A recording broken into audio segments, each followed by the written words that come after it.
ফেসবুকে ছবি আপলোড দেওয়ার পর কিন্তু আর সেই ছবিগুলো অরিজিনাল থাকে না। দেখা যায় সেই ছবিগুলো ফেটে যায় বা ঝাপসা হয়ে যায়, যার কারণে আমাদের কমবেশ সবারই একটু মন খারাপ লাগে যে না, আমি এত সুন্দর ছবি তুলেছি অথচ আপলোড দেওয়ার পর আমার নিজেকেই চিনতে পারতেছি না বা একটু খারাপ দেখা যাচ্ছে। সো আজকের এই ছোট্ট ভিডিওটি আপনি যদি মনোযোগ দিয়ে দেখেন তাহলে আমি আপনাকে বলবো আপনাকে এই সমস্যা আর পোহাতে হবে না। আপনি ছবি পুরোপুরি ফুল এইচডিতেই দিতে পারবেন এবং আপনার ছবি বিন্দু মাত্র ঝাপসা হবে না। iTecH স্কুলের পক্ষ থেকে আজকের ভিডিওতে আমি আপনাদের সাথে আছি হাসানাত গাজী।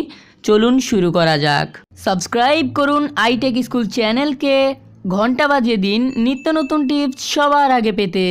সো আপনাকে সর্বপ্রথম ফেসবুকে আপনার অ্যাকাউন্ট লগ ইন করে নিতে হবে। তারপর উপরে 3 ডট মেনু থেকে আপনি সেটিংসে যাবেন। এটা আশা করি সবাই পারেন। এই যে 3 ডট মেনু থাকে, আপনি চাইলে আপনার কম্পিউটার থেকেও আসতে পারেন অথবা আপনি আপনার মোবাইল থেকেও আসতে পারেন।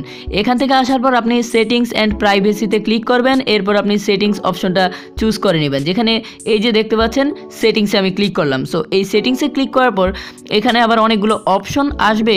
এখান থেকে জাস্ট আপনি এই যে একটু নিচে গেলে, একটু আস্তে যদি আপনি নিচে যান তাহলে আপনি একটা অপশন পাবেন, দেখতে পাচ্ছেন। আপনারা একটু স্ক্রিনশটও করে নিতে পারেন যে মিডিয়া অ্যান্ড কন্ট্যাক্টস।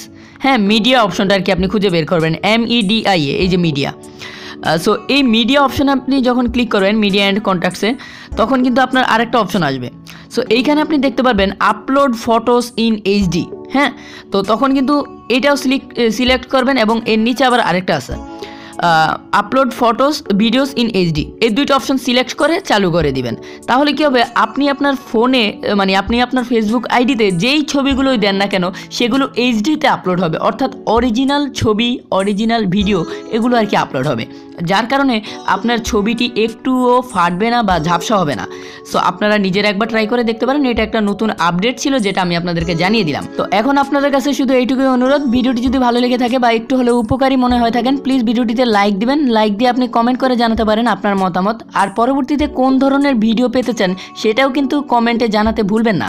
আর হ্যাঁ, আপনি যদি iTecH স্কুলের নতুন দর্শক হয়ে থাকেন তাহলে ভিডিওর নিচে লাল রঙের সাবস্ক্রাইব বাটনে ক্লিক করে আমাদের চ্যানেলটিকে ফ্রিতেই সাবস্ক্রাইব করুন এবং পাশের ঘন্টা বাটনটি রয়েছে সেটি বাজিয়ে দিন। সো ঘন্টাটি বেজে গেলে দুই পাশে দুইটা আংটা চলে আসবে, তাহলে বুঝবেন আপনি পরবর্তীতে সকল টিপস অ্যান্ড ট্রিক্সের ভিডিও সবার আগে পেয়ে যাবেন।